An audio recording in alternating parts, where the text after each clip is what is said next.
lulutuin ko ngayong gabi. Yan.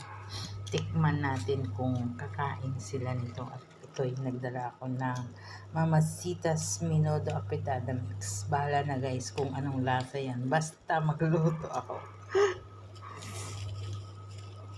Hindi ko lang siya ubusin dahil maliit lang naman to. Konti lang siya. Yan. Dadaigan na lang natin ng panlasa yan guys. Kasi sayang naman pag hindi na ubos. Tansyahin na lang natin guys. Yan. Kunti lang naman kasi.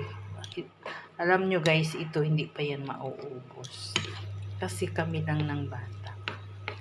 Kami lang ng alaga ko kakain. Depende na lang kung darating yung big boss kung kakain siya. Yan. Kasi alam ko hindi yan kakain si Apam. At mamaya guys, gigisahan ko ng sibuyas yan guys. At lalagyan ko ng toyo.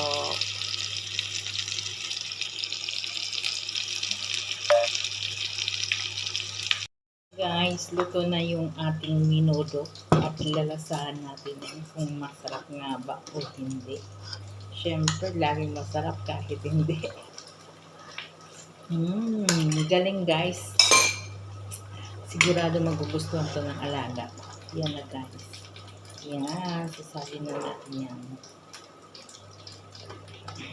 Yan. Yan na guys.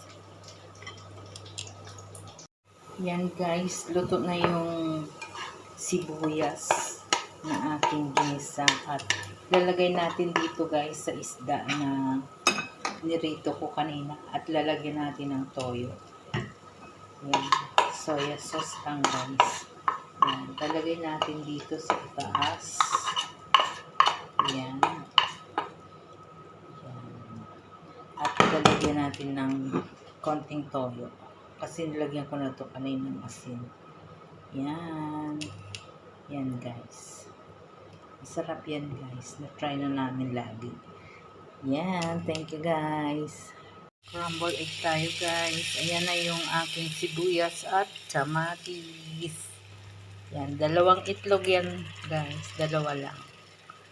Kasi 2 lang yata kami kakain. Ng alaga ko.